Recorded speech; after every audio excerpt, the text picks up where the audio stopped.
Från ingenstans tog de på kort tid fullständigt över topplistorna. Gangsterrappen gick från ortens centrum till finrummen på de stora galorna. Lyssna, för ett år sedan var vi ingenstans och kolla på oss nu! Yeah! Jag brukar nästan tänka på den här helgen som liksom de första 5-10 minuterna i en thriller eller skräckfilm när det ska etableras hur lyckligt allting är, hur bra allting är för att det ska bli en så stor kontrast som möjligt från när monsterna kommer i filmen sen. Det är coolt, det som är inne i 2022, det som är inne att du är en mördare eller du är en shooter, det som är inne i.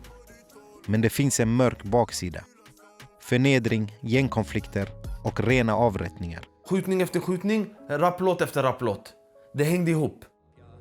Idag är flera av de största rapparna redan borta. Vad var det som hände?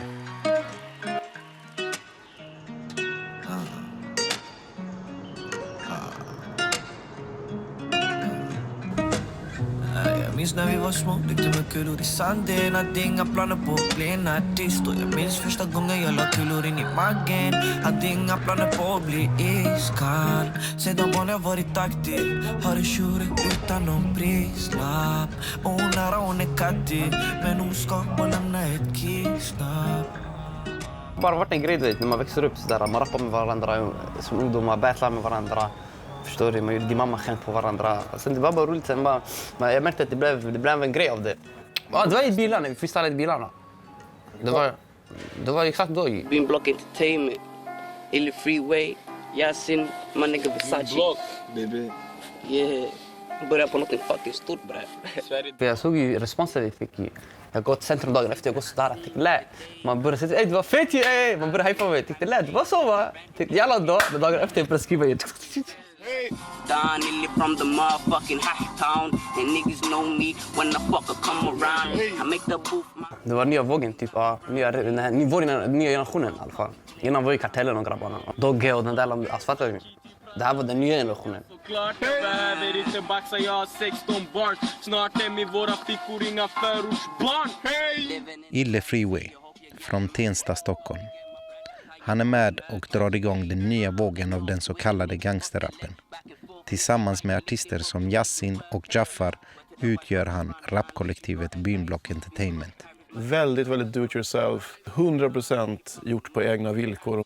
Och det här blir startskottet för någonting som är svårt att överskatta vikten av inom svensk musikhistoria. Och vi gör det vi kan, på väg mot toppen utan någon shaitan. Vad vet du om Stockholm? Vad vet du om Västerort? Vad vet du om bybarna? Aina ser oss, de vänder fort. Patrullera gatorna, alla de här rapparna. Älskar diamanterna, vi står på kanterna, beckna plattorna. De släpper musiken utan hjälp av skivbolag. Och den första artisten som slår igenom är Z.E. Jag vet att han har varit kriminell. Han har gjort tunga saker. Så han hade full respekt. Jag bara fan vad skön. Den här killen från Tensta kommer och gör det här. Han får de här fucking grova texterna. Jag satt på kåken. Jag bara, han är på topplistan. Leo Kinesen Carmona tog gangsterrappen till Sverige när han grundade Kartellen 2008. Han frigavs 2021 efter att han avtjänat ett nästan 17 år långt fängelsestraff för anstiftan till mord. Alltså han är på public service-radiorna, han är där, han är mest streamade på Spotify. Jag bara shit, vad händer? För det där fanns det aldrig hos oss, för vi är alltid bannade överallt. Herren på täppan låg etta i veckan på Spotify-listan, för de märker att det är real shit. Jag kände typ så här värme, alltså det var ändå sommar, det var nice. Vi var också typ helt nya, vi visste inte riktigt kanske vad vi gjorde. Men det vi visste var att det vi gör just nu är lite annorlunda. Laban har varit med och bidragit till framgångarna för svensk gangsterrap. Han och hans team har producerat musikvideos åt de största rapparna med miljontals visningar på YouTube.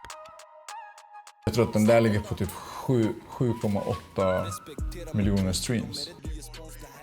Och då fick vi såna här reaktioner. Fet musikvideo. Kolla hur när de laddar pistolen så här så åker de in i hålet. Kicka E4 220 fartblind. Om Om jag och min klick får skits, drive-by. Jag och din bitch, connect, wifi. Du och din klick, film, sci-fi. Jag och min klick, några mil, hi-fi. Om jag och min klick, skits, drive-by. Jag är bara en frid, ja. Du kan ta ner något från toppen? Nej, jag vet inte. Vad tycker du? Vad passar? Du vet Tensta också häromdagen. Ja, jag var mycket i Tensta. Jag såg det. Hela västort egentligen. Jag såg trucken bara från långt håll. Varför kom du inte förbi? Ja, jag hade något att göra där. Jag var lite stressad. Jag såg den från långt håll bara. Han kan sina grejer. Jag har inte sett. Va? Ja, wallah, jag har sett dig på TikTok. Wallah, Vem? Han? Ja, jag svär, jag har sett dig. Lyssnar ni på svensk hiphop? Ja. Förstår ni vad de säger i texterna i låtarna för det mesta? Bro, det är mest pengar, guzzar och vapen. Visst? Exakt, ja. Det är det handlar om bara. Droger, Jag minns när jag första gången jag skulle uppträda, bror. Jag kände att jag skulle skriva. Jag blev nervös för publiken. För jag kollade ut så där. Jag började sitta i kjol och kan hoppa av, bror. Jag pallar inte, kan jag exa det här? Sen ändå jag gick upp. Det var lite nervös, men jag klarade det. Så efter när jag släppte låtar och folk började kunna mina låtar, då det blev nervositeten taggad, för folk sjunger med låtarna i publiken. Då känns det lika pirrigt att göra det, för folk hypar dig.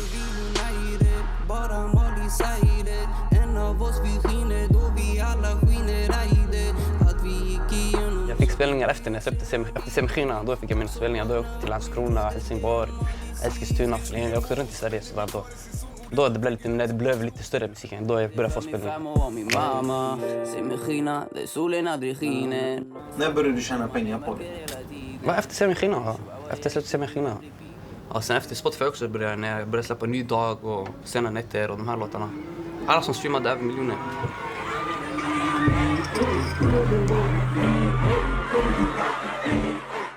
Alla på något sätt märkte vad som hade varit på gång under flera år i Sverige. För att vad de här artisterna hade gjort var att de först hade blivit lokala superstjärnor i sina områden. Sen i hela Stockholm och sen i alla liknande typer av bostadsområden i hela Sverige. Så jag minns det som att liksom, okej, man brukade se sig omkring så här, ja men det är vi som lyssnar på rap, men så ser man sig omkring plötsligt så är det liksom 4, 5, 10, 20 gånger fler människor som också lyssnar på samma musik, som också är intresserade av samma artister och sådär. Och det gjorde ju att den blev populär musik på riktigt i Sverige.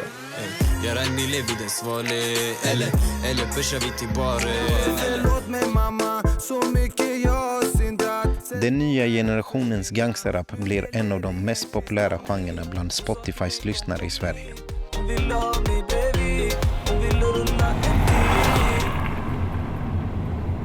Men i bakgrunden av den svenska gangsterrappens framgångar sker nu en händelse som tydligt kopplar musiken till det de faktiskt sjunger om. Såna här studiobanditer, kolla vilka vi är såna studiobanditer, kolla på kolla, ja, låt oss pissa på, han var inte så motstånd, kolla, han var inte så ringa, fick min kul, din lilla hora, han är i låtar, han fan är gangster. I augusti 2017 publiceras en film på ett nystartat Instagram-konto. I videon syns en rappare stå på knä. Runt honom står 3 andra killar. De slår, hotar och kissar på rapparen. Artisten själv kopplar förnedringen till en textrad i en rapplåt. Den här videon och bilderna som spreds, de spreds verkligen som en löpeld bland de som hade koll på den här scenen och de som liksom var rapfans och så vidare. Jag minns det som att jag var ganska chockad och många var ganska chockade för att det var grovt på ett sätt som saknade motstycke. Jag minns inte som att det blev några paneldebatter av den här videon. Då var det fortfarande att det som hände i den här scenen, det stannade där på något sätt.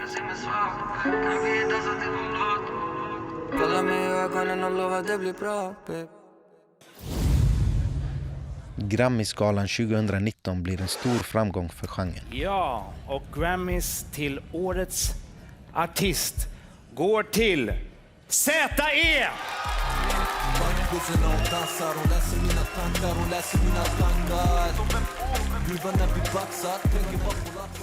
Ja, vi är fett nöjda över det här priset, jag och mitt team här. 2018 var ett bra år. 2019 blir förhoppningsvis lika framgångsrikt. tar ett flyg, gör en show, penning gäller. Vem fan trodde det här grabbar? Men helt ärligt talat allihopa som är från den här hiphop-kategorin. Lyssna, för 1 år sedan var vi ingenstans och kolla på oss nu! Yeah! Men störst jubel den här kvällen får en röst som varnar för den verklighet som artisterna rappar om. Girighet kommer bara leda till fasta vänner och svett, aldrig till någon frihet. Fängelse 3-5, gatan kommer aldrig vara ditt hem. Postkoden du rappar kommer aldrig vara din vän. Din grav kommer vara din eviga säng. Men nu ligger du där, död och kall, var det värt det? Jag sa nu ligger du där, död och kall, var det värt det? Var är dina Guns and Klacks? Var är dina Boys and Rhymes? Var är dina bilar och guzzar, ha? Var är orten du dog för? Postkoden du svor för? Var är de? Snackade om East Side, West Side. Nu är du Death Side, nigga. Det var säkert inte ditt beslut, men snipp, snapp, snut så var din saga slut. Tack så mycket.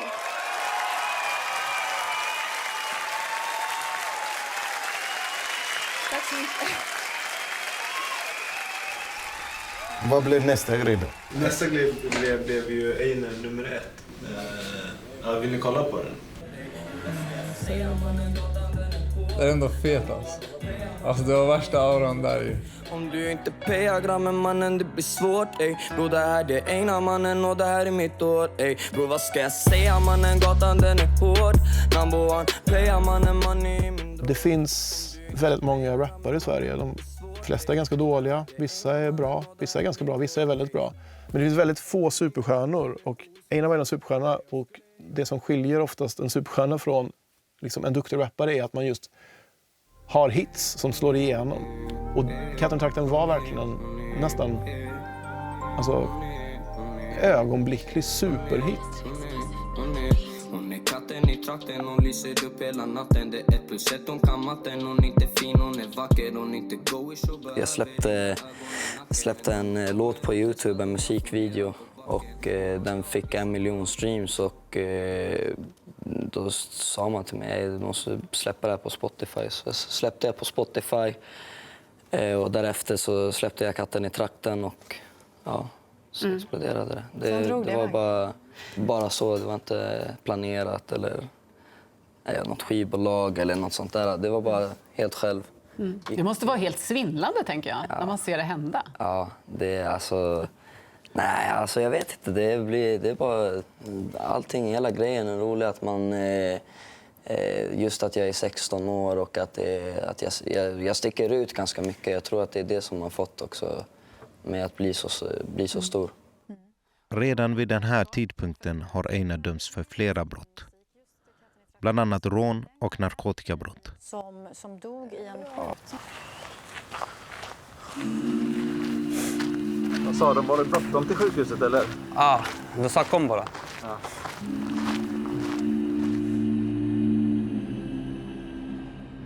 Jag var lite ADHD-barn när jag var liten. Väldigt sådär energifull, myror och blarranka.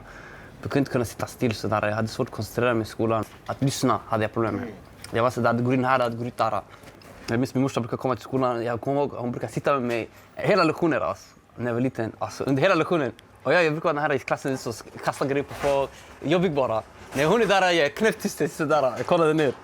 Hela lektioner alltså. Då med läraren hon brukar säga, alltså din mamma borde vara med dig varje dag. Round here get popped for some OBs. So yeah, bet you good I keep these pagans off me. I don't wanna die living how you're lonely. Men jag bast en shot som jag borde ha.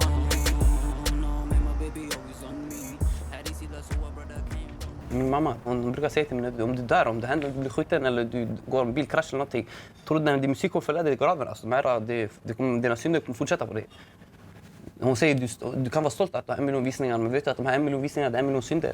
Fattar du? För varje ära som lyssnar på dig.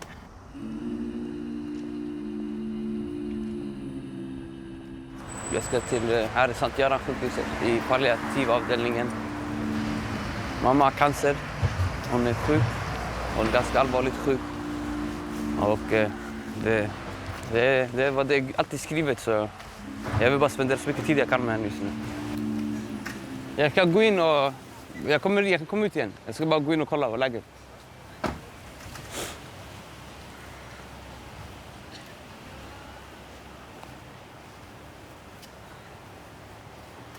de här grova texterna, den här väldigt mörka tematiken i mycket av den här typen av musik går ju parallellt med en utveckling där vi ser ett ökat dödligt våld och vi ser liksom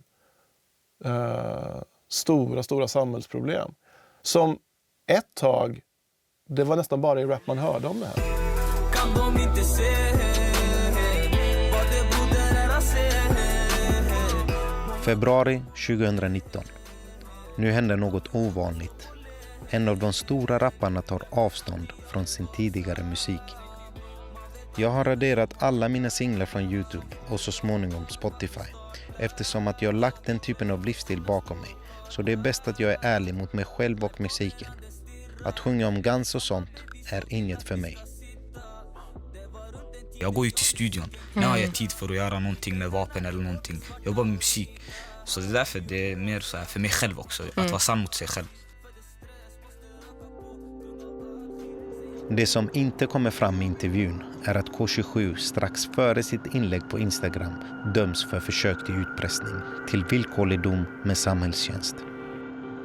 K27 har enligt domen tillsammans med 10-tal killar sökt upp en familj i deras hem i Rinkeby för att driva in en påstådd skuld.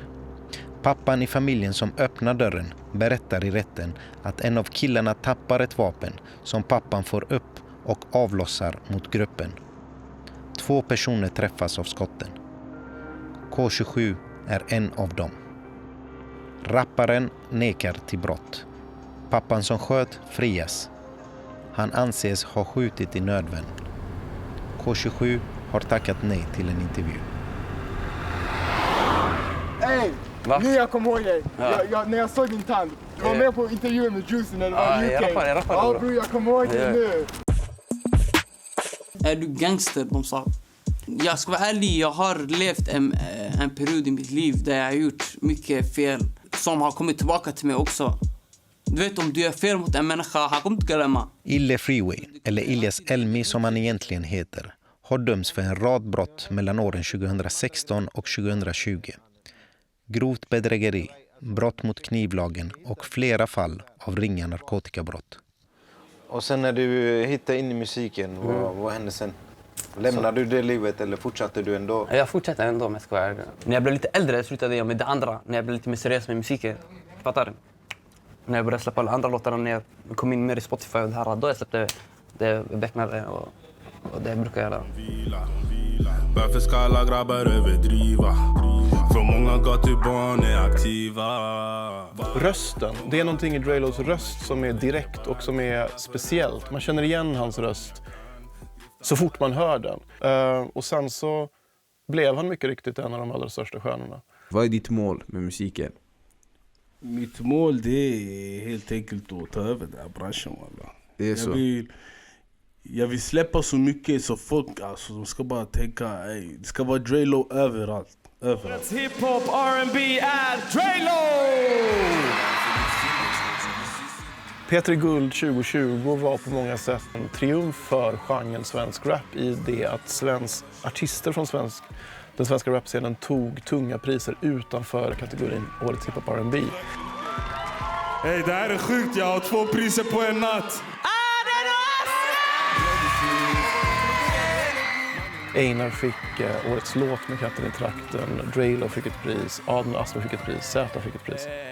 Och ja, den här låten den tog mig från att jag var en liten unge från Dalen som sprang runt och gjorde dumheter till här gärna. Jag står här på scenen och håller det här priset. Så den Einar som jag träffade sent på natten efter P3 Guldgalan var ju på många sätt alltså en tonåring, vad har han då? 18 kanske han hade hunnit fylla. Som var alltså på toppen av världen. Bestämmer i dessa gländer, man vet aldrig vad som händer. För vännerna här, de vänder, fyller käften med guldtänder. För att visa vad som gäller när det gäller, då det smäller, man riskerar. Jag brukar nästan tänka på den här helgen som liksom de första 5-10 minuterna i en thriller eller skräckfilm när det ska etableras hur lyckligt allting är, hur bra allting är för att det ska bli en så stor kontrast som möjligt från när monstren kommer i filmen sen. Därför att väldigt kort tid efter den här helgen så händer kidnappningen och sen så händer många andra liksom mörka, destruktiva saker.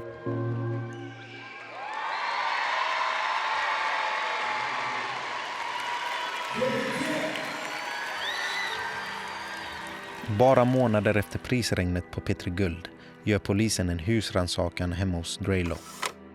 De hittar en halvautomatisk pistol i ett köksskåp. Enligt polisutredningen så finns det starkt stöd för att det är samma vapen som Einar poserar med i en väldigt tråkig sida av det hela.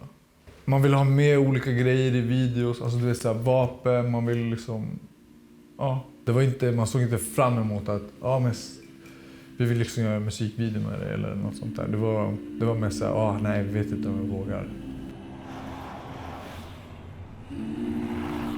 Jag kunde inte sova, jag tänkte, vänta. Jag började se bilden nu, vänta, våra ungdomar lyssnar på det här. De speglar den verklighet, alltså allt går ihop nu för mig. Så jag kommer ihåg, jag pratade med min fru, jag tror, alltså fortsätter det så här, är det här som predikas i rappen idag, då kommer vi se ett förändrat Järva, ett förändrat Sverige på en helt annan nivå. Depth over distance every time my dear, and this tree of ours may grow tall. Det är coolt, det är som inne i 2022, det är som inne att du är en mördare eller du är en shooter, det är som är inne i. För när vi var yngre, vi respekterade de här becknarna som gjorde pengar. Nu du frågar ungdomarna, de respekterar folk som är shooters bara. Det är skillnad. Vi respekterar de som hade guldkedjor med para, becknarna. De här respekterar inte, de skiter i om du har becknar och para. De tänker, har du skjutit något? Det är det som är skillnaden. Det är det som gäller nu. Det är det som gäller nu, ja. Wallahi, våra pengar hjälpte inte oss. Och våra vänner hjälpte inte oss. Och våra status i orten, wallah, den hjälpte inte oss. För idag är vi här nere. Det är inte bara de vi begraver. Wallahi, låt oss begrava våra dåliga beteende också idag. Låt oss begrava vårat hat och vårat krig med varandra. Många människor, de kommer hit idag med krokodiltårar. Vet du vad det är? De står här och säger åh, och sen går de tillbaka och skjuter varandra. Sen går de tillbaka och säljer knark. Wallahi, det är sant. Jag är med och begraver de här ungdomarna. Jag vill ju att de här ska leva. De här unga grabbar, vissa hade jag känt som de var jättesmå. Och för mig, man måste förstå sammanhanget. Det kom samtidigt, rappen och mord. Förstår du? Det kom tillsammans. Mord, skjutning efter skjutning, rapplåt efter rapplåt. Det hängde ihop. Hej. Tja, får jag köra med dig? Absolut. Får jag fråga varför jag blir stoppad? Därför att som polis får vi ta och stanna och kontrollera körkort, se så att alla är giltiga. Okej. Vart är på väg? Vi jobbar. Jobbar? Ja. Okej, vad jobbar du med? Journalistik. Det är 2015. 2 mord på 2 dagar blir starten på en av Sveriges dödligaste konflikter. Ett väpnat rån mot Forex i Täby och ilska över vilka som fått vara med och ta del av bytet blir utlösande. En grupp barndomsvänner i Rinkeby blir till fiender, där de olika sidorna senare kommer att kallas Dödspatrullen och shottas. Efter morden försöker föräldrarna till de inblandade få till en försoning. Man vill att sönerna ska sätta sig ner bredvid varandra och komma överens om att upphöra med våldet, att bli sams, att inte hämnas igen.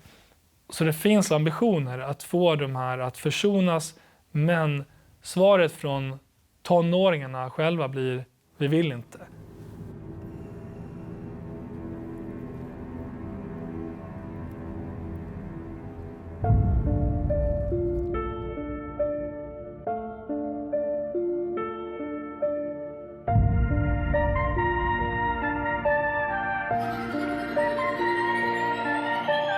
Jag fire in the backseat med en Glock 19 förlängd mag. De kollar in i mina ögon, sen de säger till mig att jag har förändrats. Om vi skjuter via mål, bryt, så det är bäst att ni är snabbt tänkta. Jag är vi skyttekungar, nästa år vi spelar allsvenskan. Jag på i mitt garage, pulla på via kalas. Men när jag lyssnar på Yassins låt Chicago så känns det som att man får någon slags direkt rapport från en konflikt som han är uppsnurrad i. Om du jämför med Yassin i videon till Chicago med de tidiga, till exempel frislaktningsvideorna, han är mycket ung, så ser man liksom att det är en annan blick, det är ett annat mörker i Chicago. De är höga, FTP pratar nada, rest in peace Indiana. Bakom ratten röker Lala, Frankie Balenciaga. Svårt att vara där vi är, svårt att leva som man lär. Gatan har karriär, folk att fråga mig om snö. Man är jag en glaciär. Han kopplas väldigt starkt till Shottaz-sidan för att han har släktband till personer som har haft tongivande roller på Shotta-sidan. Rinkeby, vad händer? Shottas mannen. Rest in peace min fucking bror Faye. Så för många, framförallt i Järvaområdet, så var det väldigt tydligt ställningstagande, och för de som framförallt var inblandade i konflikten mellan Shottas och Dödspatrullen. Men jag tror att för den större publiken tog det ännu längre tid innan de förstod det. 2019 sitter Yasin i fängelse. Han är dömd för bland annat grovt vapenbrott. De tycker jag är ett monster för det jag gör, hur jag lever. Men det är bara så, det är det jag är uppväxt i. Det är så jag har, det är allt jag kan, det är allt jag har kunnat. Och det finns 1000 andra ungdomar där ute som känner exakt likadant.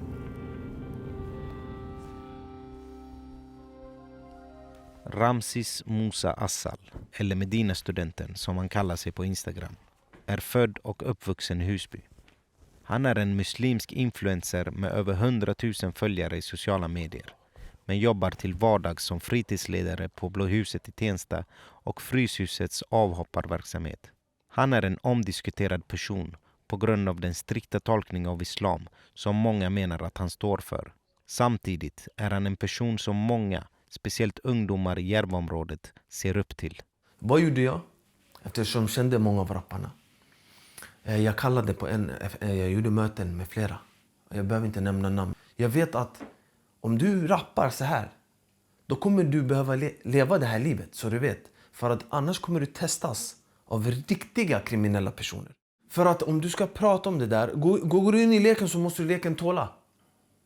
Du kan inte vara den snälla, sköna killen, men det här är bara konst. Jag står inte för det här. Nej, verkligheten funkar inte så. Filmar du i den här förorten och har med dig de här grabbarna i din video, då har du sänt en signal till andra där ute. Det måste man förstå. För du kan inte prata om alla vapen och droger och skjutningar och testa folk och sen säga nej, det var inte på riktigt, det var bara på skoj. Vem ska köpa? Vem ska lyssna på dig? Folk kommer direkt lägga ett fake-rykte på dig och sen är det över. Folk kommer inte lyssna på dig. Folk vill inte ha fake-rappare. De vill ha folk som, du vet, lever det de lär i sina låtar. Man ser att väldigt många av de här artisterna som finns just inom den genren då, de är knutna till olika nätverk eller kriminella gäng. Och det blir lite att man får ju ut deras budskap. Och en del sen, som man givetvis hoppas tillbaka, är ju att man får in aktörer som är beredda att kliva in i de här rollerna sen och bli en del av det nya gänget så att säga, som förnyar sitt manskap på grund av att vissa har dött, några har blivit inlåsta och man måste ha x antal individer i sin egen grupp. För att rekryteringen, det är A och O för de här kriminella gängen. Det är deras livsnerv att kunna rekrytera.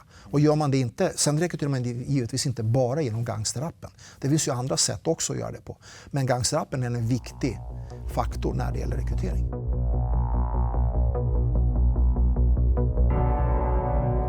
Sommaren 2019. 3 män kopplade till Shottas sitter i en bil på väg till Köpenhamn. En av personerna är nära vän och manager till Yasin. Vad de ska göra där finns det olika uppgifter om. Men den 25 juni har de stämt träff med en person i Härlev. Det var uppenbart en dödsfälla som de hade lurats till. En av killarna står så här med en mobil. Polisen uppfattar det som att han tar bilder på offret. Ytterligare ett led i den här konflikten att man ska visa bilder på sina offer, visa vad som händer, de som sätter sig emot dödspatrullen. Och så ser man då en annan person som laddar om en AK47, kommer tillbaka och på väldigt nära håll skjuter 14 skott mot den man som ligger där och redan förblöder.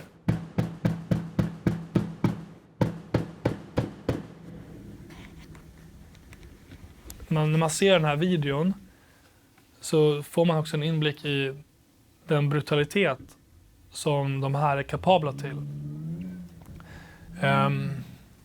Och den här videon gör ju också att de sen kan bli fällda. I Sverige anklagas de ju för många mord, men det är först i Danmark som de kan bli fällda. Gärningsmännen anses enligt polisen tillhöra dödspatrullen och de 2 dödsoffren har kopplingar till Shottaz. Jaffar, som anses lojal med Shottaz, rappar om händelsen. Känns så kall som en staty.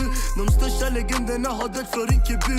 Systemet har jag på sig hela livet. Varje gång vi närmat oss målet bara flyttar på mållinjen. Din död gav mig en sår som inte går att läkas. Men minnena med dig kommer omöjligt skällas. På nätterna jag vaknar, jag skriker ditt namn. Jag önskar att ni aldrig åkte ner till Köpenhamn.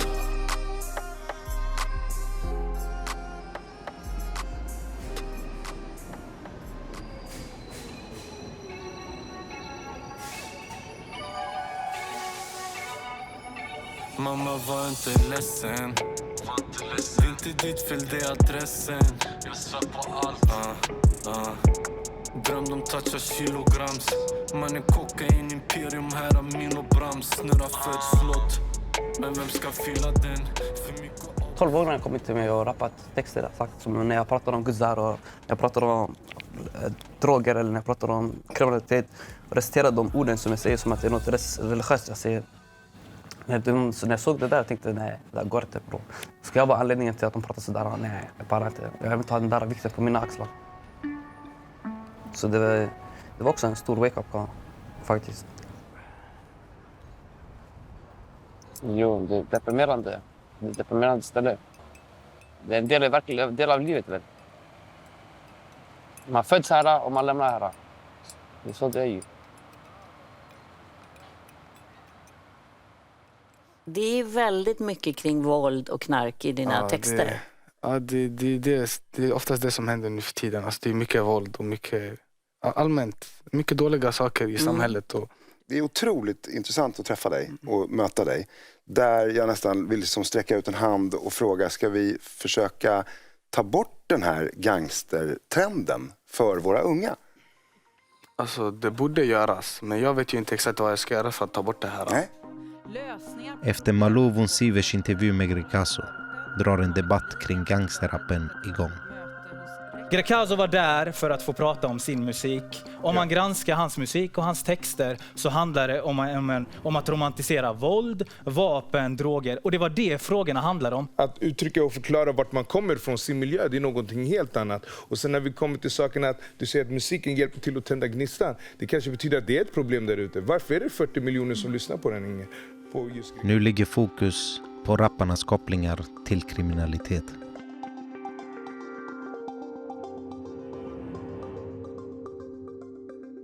I mars 2020 skickas meddelanden över den krypterade kommunikationstjänsten Encrochat. Einars namn dyker upp i konversationen. Det fanns ju en plan där Yasin hade en roll. Där Yasin skulle hjälpa Vårbynätverket att lura in Einar i en fälla. Men av olika anledningar så gick det här inte att genomföra. 2 veckor senare ungefär så kopplades en annan rappare in, Haval, som såg till att Einar kom till den adressen i Vårby där man hade buntband, där man hade en blus, där man hade en hundskål och mycket annat förberett för att förnedra Einar. Man poserade med honom på bilder som att han var ett byte från en jakt nästan och skickade bilder till sin ledare som då befann sig i Spanien. Efter det här så utpressade man Einar på pengar. Han skulle betala 3 miljoner kronor, annars skulle de här förnedringsbilderna publiceras på sociala medier och förstöra hans rykte, tänkte man. När han vägrade betala så spred man bilderna på sociala medier. På bilderna ser man Einar sitta på golvet i en lägenhet. Han hotas med kniv, blöder från näsan och har buntband runt händerna. Man trodde inte det var sant först. Man trodde att det var överdrifter eller liksom rykten. Men sen så började de här bilderna spridas och jag kommer ihåg att jag verkligen aktivt såg till att inte titta på dem. Jag ville helt enkelt inte se dem. Jag förstod vad de föreställde genom all information som flög runt. Liksom. Att en stor artist liksom påstås vara inblandad i en kidnappning av en annan stor artist som är på den nivån i Sverige. Det är, i en engelsk kontext är det nästan som om Adele skulle påstås vara inblandad i kidnappningen av Ed Sheeran. Efter kidnappningen går Einar själv ut i sociala medier. Jo, vad händer Instagram? Eran broder här. Och alla, jag har en sak att säga till er bara. Alla där ute kan bli kidnappade, alla där ute kan bli slagna, alla där ute kan bli, jag vet inte vad brorsan, men Benny mamma bra, ni ser, jag är i liv och ingen kan göra det jag gör, så jag kommer fortsätta så länge jag står på benen brorsan.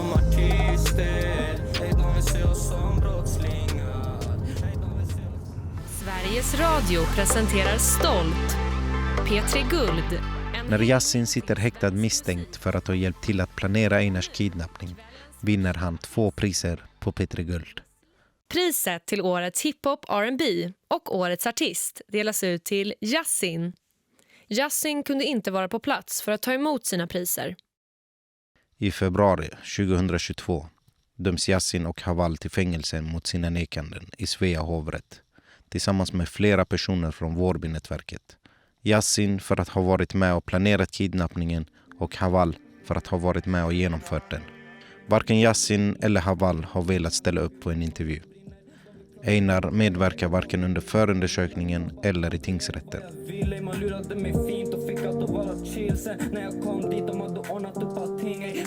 De hatar på en svenne, de hatar att se han i dessa gränder. Han mer än dem och alla deras vänner. Sen de catchar min läken och det som hände bror det hände. Och alla som snackar skit, ni vet själv att jag är man. Om man klarar något sånt där är man långt ifrån en fjante. Jag står ändå kvar, jag är lejon, du är lamm. Du skulle riktigt snuta så fort du fick en chans. Jag önskar mamma att jag fucking mådde bättre med allt det här. Tredje versen är i princip en presskonferens från Einar i den här låten. Där han liksom verkligen tar till orda. Egentligen första gången sedan det här korta klippet på sociala medier om just kidnappningen. Han beskriver ju hur det gick till från hans perspektiv mer eller mindre. Jag tänker att det är typiskt för genren på något sätt att man just väljer att uttrycka sådana här saker i musiken. Det var inte som att han satte sig i någon morgonsoffa eller gjorde någon stor intervju om det här, utan han väljer att liksom prata om det på sina villkor. Det finns ju väldigt mycket dubbelhet i den här låten som jag skulle säga i de flesta låtar i genren. Han liksom pratar om att må dåligt, han säger att han önskar att han mådde bättre. Och han visar sig sårbar på ett sätt samtidigt som att den är väldigt konfrontativ. Också det finns vapen med i videon och han är också väldigt så här, liksom, i sina texter väldigt konfrontativ mot de ansvariga för det som händer. Drygt 1 år efter kidnappningen hittas en ung man mördad i Kista. Det är Havals lillebror som blivit skjuten samtidigt som Haval sitter häktad för kidnappningen av Einar. Mordet är än idag ouppklarat. Texterna i Einars kommande låtar ger upphov till spekulationer i sociala medier. Einar har enligt åklagaren dock aldrig delgivits misstanke för inblandning. Tokiga, spela inte roliga, jävla låt oss se vem av oss som är modigast. Brorsan jag ska pulla på er block och spela blod i natt efter duggang. Jag ser till att din bror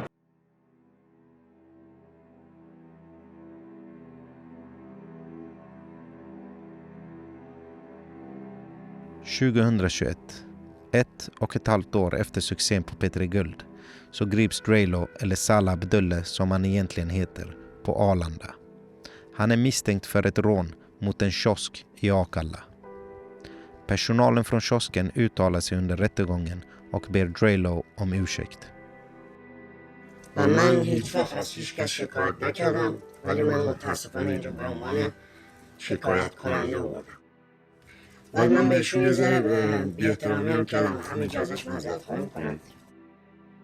Nej, men det är individer som jag har träffat på ända sedan jag började jobba i Järva. Där främst också beskrivs alltså Salah och är ju liksom framträdande figurer. De hänger oftast tillsammans med de här andra personerna. Antingen har någon av dem eller någon annan skyddsväst på sig. Ibland är man maskerade. Narkotika påträffas i eller på eller i deras närhet. Några är dömda för grova vapenbrott. Alltså lokalsamhället vet ju vilka det är. Näringsidkare, de boende känner ju till dem. Ofta får man dem beskrivet till som han rapparen eller långa rakade. Man är rädd, bara som en simpel sak att man tränger sig före i kön inne på ICA. Och säger någon ifrån så blir man hotad. Kioskägaren säger idag att det var ett missförstånd och att Drelo är en nära vän som hade hans tillåtelse att ta saker från butiken. Hur kommer det så att du själv går bakom kassan? Jag har mycket goda vänner och han har sålt min merch och jag har varit bakom den kassan förut. Sådär. Han sålde min merch och sådär och jag hade lite stress i jobbet sådär och den där butiken jag har varit där sedan jag var ung och handlat. I förundersökningen framkommer det att det finns 16 brottsanmälningar som är kopplade till butiken sedan 2017. Det handlar bland annat om grova rån, misshandel och skadegörelse.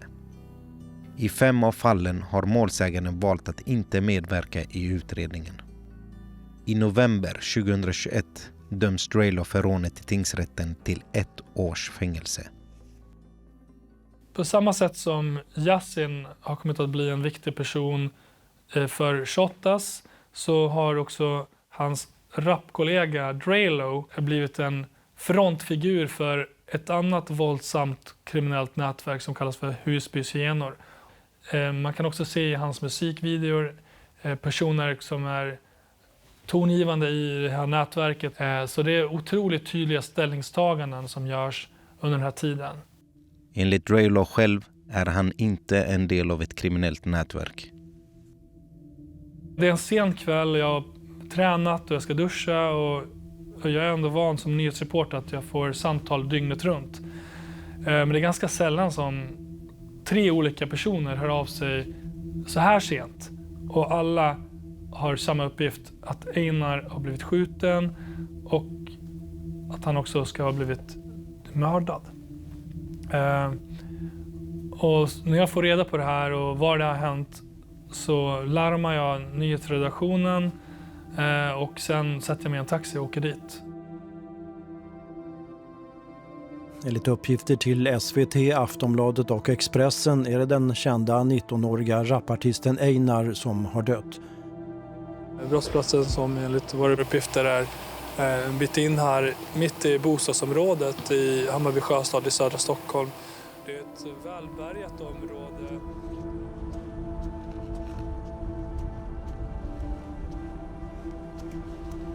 Sen så växer jag liksom redan på småtimmarna av att min lur börjar liksom explodera. Alla är liksom chockade, alla vill veta vad som hände och det kändes som att alla nyhetsredaktioner i hela Sverige försökte ta reda på liksom, vad är det som har hänt? Vem var Einar egentligen? Och vad är det som pågår?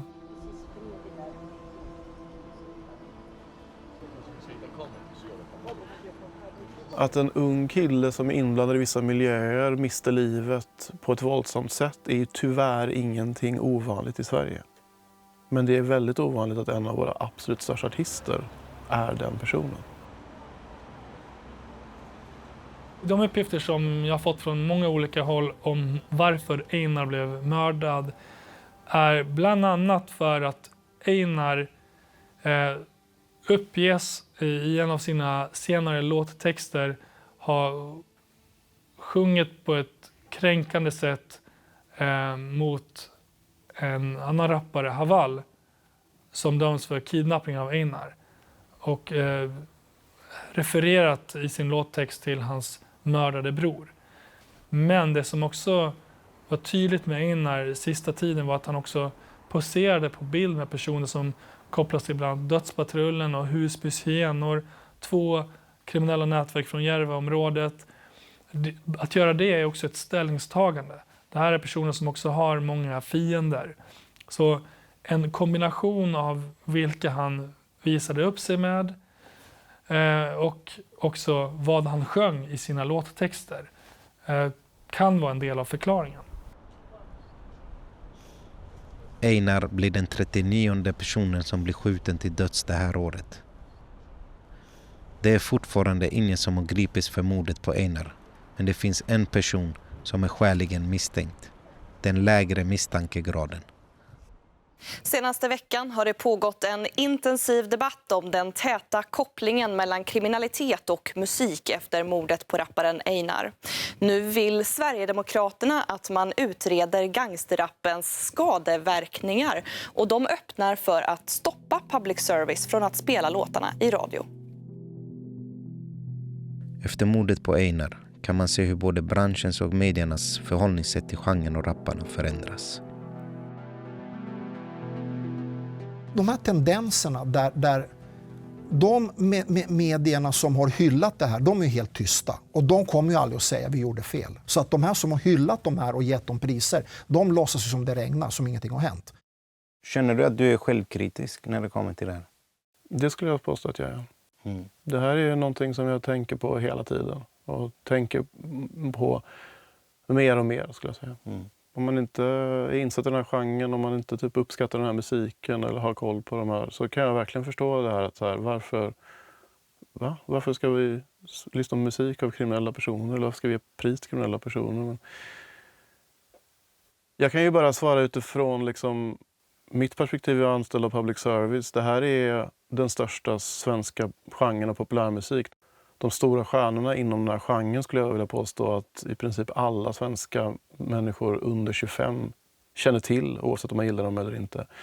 Att då som public service helt liksom lyfta sin hand från det, helt ignorera det tycker inte jag riktigt är public service uppdrag.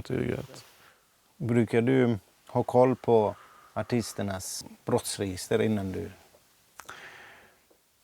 Ja och nej. Alltså jag menar, jag måste hela tiden utgå från musiken i mitt jobb. Och det som händer nu är ju att vissa artister tar in de här sakerna i sin musik. Och då blir det omöjligt för mig att på något sätt ignorera det. Jag måste hela tiden ställa mig frågan, är det här motiverat utifrån musiken? Ja, det är svåra frågor. Det är fall till fall, skulle jag säga. Det är mitt ärliga svar.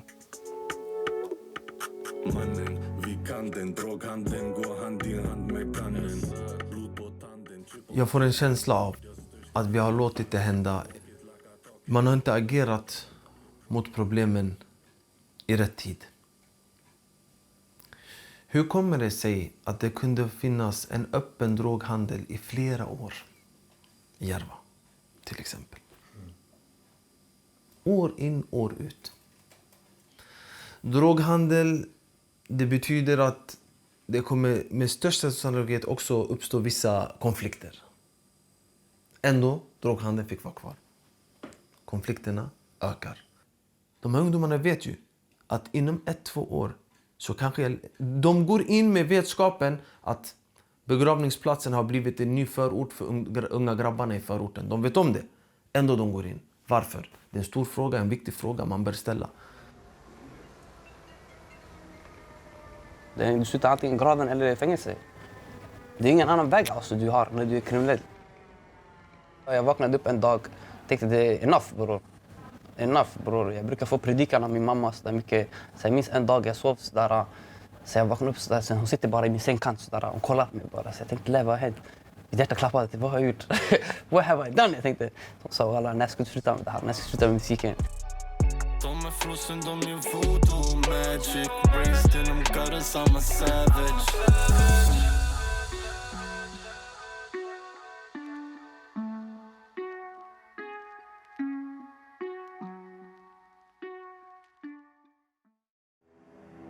Jag har haft en mamma som har varit väldigt stark kvinna och har hjälpt mig med allt som jag behöver. Så jag tycker I'm raised in a good way. My mom raised me good. I did wrong on my own, if that makes sense. När jag fick veta att han hade lagt av med musiken så fick jag inte veta från honom utan jag läste själv på Aftonbladet eller Expressen, någon av dem. Jag läste tidningen i alla fall. Och då ringde jag såklart och frågade vad det som har hänt. Spotify take now. Jag touchade raderades. Jag fick betala $2500 för att avbryta mitt kontrakt. Många var glada för min skull. Sen finns det de här omogna människorna som säger vad händer man? Hur ska du få para nu? Ska du gå tillbaka bäckarna? Du vet sådana hat, sms, DMs du får. Så där har jag fått mycket så mycket, men det var mera positiva grejer jag fick. Det var mer sån här uplifting stuff som folk skrev till mig. Och då ville han koncentrera sig på att utveckla sig själv, alltså personlig utveckling, samt också att bli entreprenör. Och även religiöst, att han kände att det var dags för honom nu att han har gjort sitt liksom. Alltså hur ska du försörja dig nu? Jag lägger ner min musikkarriär för att fokusera på det som är bättre. Det kommer som en chock för många. Det som jag reagerade starkast på var ju att han sa att han skulle ta bort sin musik. Det är skillnad på att sluta göra ny musik och att faktiskt liksom plocka ner den musiken som finns tillgänglig på de liksom stora streamingplattformarna. Det var ju någonting som jag inte hade sett innan. Alltså från ett rent musiklyssnarperspektiv så kändes det ju liksom som att man berövades den här musiken. Men jag tänker ju också på liksom framåt när det gäller liksom historieskrivningen, så är det ju som att en av de stora artisterna och den personens katalog kommer lite kanske raderas ur historien. Under samma tid utreder polisen det grova vapenbrott som Drelo är misstänkt för. När det är dags för rättegång dyker Drelo inte upp. Och det är fler rappare som hoppar av. Vad tror du att det här beror på? Jag tror att det beror på att de har insett hur stökigt det har blivit. Och de orkar inte med de här konsekvenserna av det. Flera av rapparna går ut med att de vill göra en livsstilsförändring. Ja, jag fick en lättnad lite i kroppen. Jag tänkte om jag dör när som helst. Jag har inte de där låtarna som har streamat så mycket på min axlar längre. Och jag gjorde Toba. Jag bad om förlåtelse om det. Och jag har inte kollat tillbaka, bror. På Instagram offentliggör Ramsis Musa Assal att Ille Freeway lämnar musikkarriären. Jag vet att många kända artister syns med mig och har synts med mig när de har lämnat till exempel musikbranschen. Och då har man fått för sig, det har spridits ett falskt rykte om att jag kallar dem till någon extrem islam och därför lämnar de musikbranschen. Allt det där är en lögn och en bluff. Jag har inte kallat dem så mycket. Utan jag har bara försökt ha en god relation med dem som handlar om tro, om livet, om kriminalitet, knappt om musik. För att när de pratade med mig, eller inte bara med mig, det är deras egna val, de är vuxna. Mycket handlade om livsstilen, ruschen, fiender, problem. De vill byta livsstil. Och då visste de att man kanske ibland måste ta ett step back, ett steg tillbaka och göra någonting annat. I en omskriven artikel i Expressen med rubriken "Rappare lämnar gängen för strikt islam" beskrivs Ramsis Musa Assal dels som en hjälte och förebild bland många i Järva, men som samtidigt lär ut en mycket konservativ lära till unga sökande själar. Hur ställer du dig till kritiken om att du får gangsterrappare att gå från det kriminella till en strikt islam? Det är ju en lögn. Så det är ju bara att fråga dem själva. Vad är det Musa egentligen har sagt? Vad är du sagt?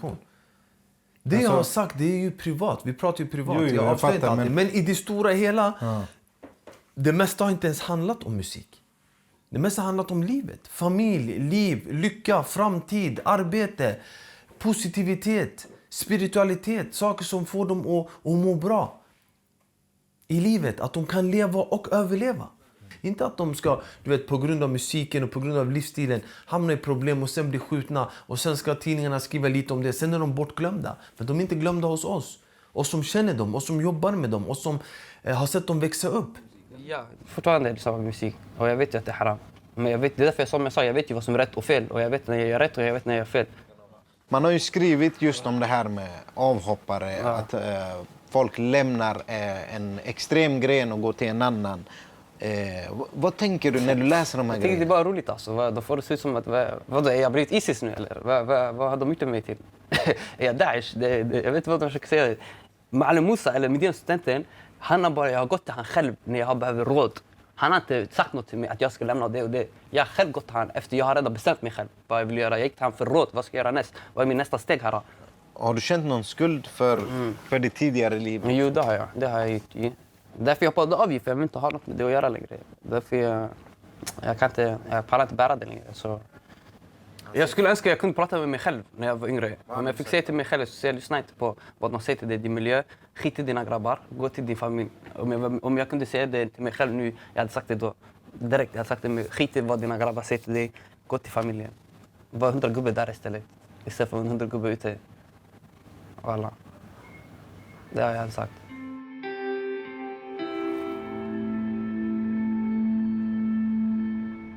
Drelo är fortfarande efterlyst för grovt vapenbrott när rånet mot närbutiken i Akalla ska upp i hovrätten. Det är Drelo själv som har överklagat tingsrättens fällande dom. Inför förhandlingarna har hans advokat meddelat att rapparen har råkat ut för en bilolycka i Somalia och därför inte kan närvara. Ja, jag tror att hovrätten kommer komma fram till att det här inte är ett rån och att Salabul frikänns. Ja, han förnekar. Han har inte begått något rån. Utan han har haft en överenskommelse med butiksägaren och det hela har... Skeendet har ju blivit så som det har blivit på grund av ett missförstånd. Han är häktad i sin utevaro för grovt vapenbrott också, eller? Ja, och det är ju ett annat mål. Vad är hans inställning till det? Till det grova vapenbrottet? Ja, det förnekar han också. Det förnekar han också. Han ska ha kopplingar till kriminella nätverk. Ja, de är ju helt tagna ur luften skulle jag vilja säga. Det finns ju ingenting i utredningen som skulle peka på att han är på något sätt delaktig i något kriminellt nätverk. Hovrätten går på tingsrättens linje och dömer Drelo för rån till 1 års fängelse. Han är kvar i Somalia och är fortfarande efterlyst för grovt vapenbrott. Han har inte velat ställa upp på en intervju.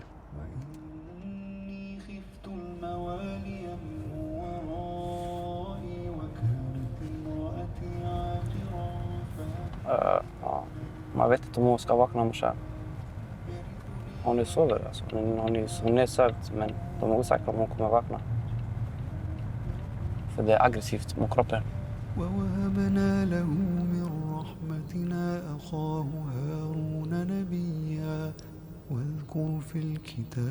De gav mig bara de där dåliga nyheterna. Att de är osäkra för att hon är nersökt. Och då vet jag inte om hon vaknar upp på det sättet igen. Så det var därför jag var helt nere idag. Och jag var väldigt självdestruktiv i början idag. Jag ville bara jag var en destruktiv människa i morse. Jag tänkte, vad ska jag göra? Ska jag synda? Jag gör något annat. Jag gick till moskén istället. Jag bad. Det hjälpte mig mycket. Det lugnar ner själen. Det lugnar din själ.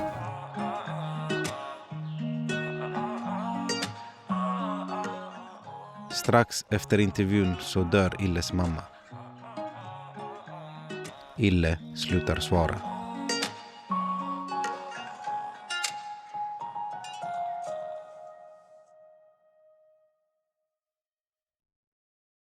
Hon var jättestark och extremt snäll. Hon var väldigt snäll, men bestämd. Så det fanns inte liksom, säger hon nej så är det ett nej. Men hon hade en svaghet för honom. Han kunde ändra hennes nej till ja. Ingen annan kan. Ingen annan av barnen kan göra det. Det slog honom ganska hårt. Och slog oss alla hårt, men speciellt honom för att det är inte lätt att se en person som är så nära dig lida. För det var en hemsk sjukdom. De satt ihop. Alltså, skulle hon resa, han var med henne. Skulle hon gå ut och handla, han var med henne. Kollade på filmer med mamma, kollade på allt. Nu han är 20 plus fortfarande, var hennes bebis. Nu när hon gick bort så tog han beslutet att åka till Somalia. Och det var bra för honom. Och var omringad av familj och släktingar och sådär. Ja. Yeah, baby har du varit där? Bland gun och keys och droger, baby jag är fast där. Bland höghus och demoner, baby har du varit där? De skjuter först, sen ställer frågor, alltid det fuck där. Tror inte alltid designer så dyra. Idag är många av rapparna från den här vågen borta. Få rappare, Einar och Roche, är döda. Och flera andra har lämnat branschen. Men det är inte de enda rubrikerna som svensk gangsterrap skapar. 2022 är Einar den mest lyssnade artisten på Spotify. Och på topp 10 finns 4 rappare till. När YouTube släpper sin statistik för årets mest populära videos består halva topp 10 av rappare. På topp finns Saretti. När kalla spottar kommer eld på mynningen och du bländar sig därför den är först. Det räcker bara att du går och läser tidningen och du fattar att vi inte är bluff. Sällan ensam när jag står där på kanten, större chans att du står... Samtidigt gör en rad nya artister debut med ett nytt sound där tematiken är mörkare och texterna grövre. Drillen. Du är en taskig typ, dömer Magret på en CZ. Lösningen på din attityd, under marken du blir gjord nära. Överlycklig när jag catchar han, nu de har gjort en brunn i hans namn. Har inte sett någon köra tipbox, bara bilder på Instagram.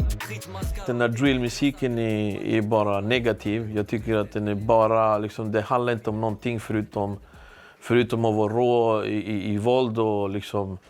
och förnedra kvinnor och så vidare. Det är ingenting som jag tycker ger hiphopen eller kommer ta den här kulturen till någon bättre plats. Definitivt inte. Gatan är inte för alla. Don't get shot or stabbed, why? För du kommer springa till mamma. Free up alla mina bröder, det finns inget tid som stannar. 6 feet deep, jag vill se han falla. 6 feet deep, jag vill se han falla. Och röka han tills jag inte kan andas.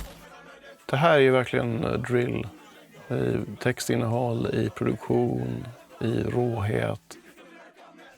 Många av de nya artisterna, liksom, det är ju så här, det är ju unga personer som kanske inte tänker så långt fram, som inte har så mycket konsekvenstänk, som kanske inte tänker på att okej, men om jag säger vissa saker i min musik nu så kanske det kommer att få konsekvenser för mig sen, men de ser liksom att just nu så kommer det bara generera bra saker för mig, det kommer generera siffror. I nya debatten de pratar om höja på straffen, som att politik kommer få mina jappare bryr sig om ungdomsrabatten. Mina pengar är svarta, jag kan inte bry mig om de höjer på skatten. De vill ändra på skolan, som att inte gatan lärde oss matten. Du kan nå toppen som Einar gjorde, men det behöver inte betyda att du har undflytt situationer, destruktivitet, liksom kriminalitet. Och det gör ju mig liksom, alltså, det är ju, ja, det är ju fucked up, alltså det är ju, man blir ju väldigt liksom nedstämd när man hör unga artister prata om att liksom så här, de är själva medvetna om riskerna.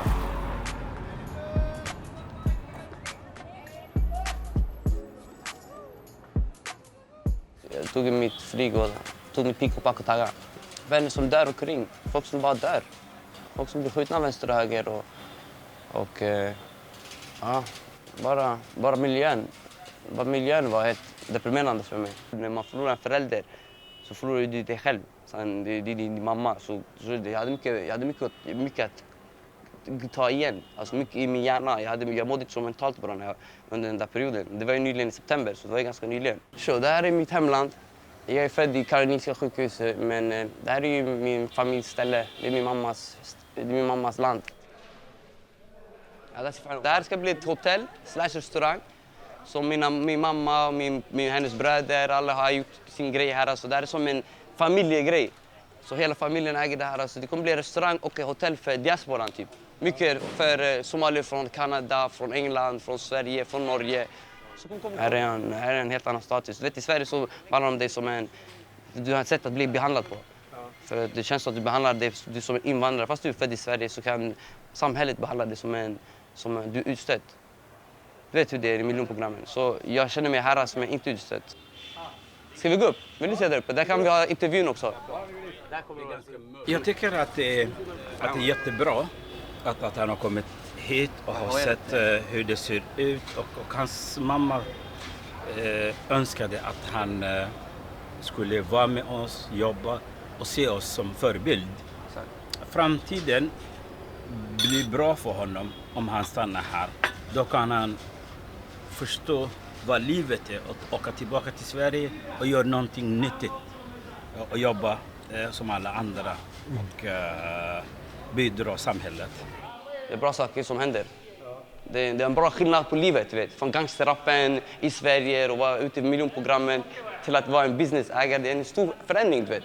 I orten så jag kallar de det här becknarväskan. Jag kallar det den väskan som jag går med för min laddare. Det är till samma konsistens. Habti. Anmiyeri sen habti.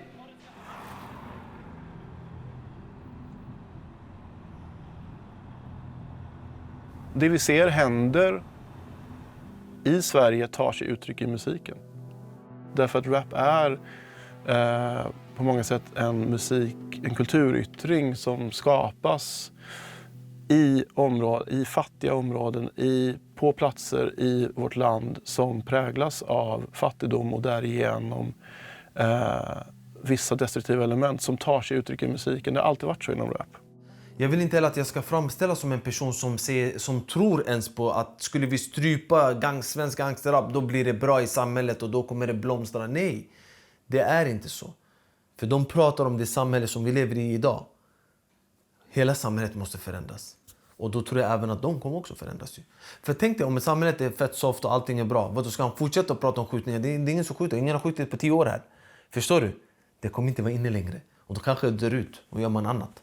Så pratar man om annat eller sysslar med annat. Man kan hoppas, du vet. Man får drömma. Hoppas. Här vi växte upp, här vi bor. Vi alla ville bara vara störst, inte alla har det tufft. Min bror, de drar ner det bara för att ta sig upp. Vi alla är som krabbor i en låda. Vi letar samma svar, men på vilken fråga? Vi växte upp bland vapen i värsta hålan. Det är inte mycket kvar tills vi alla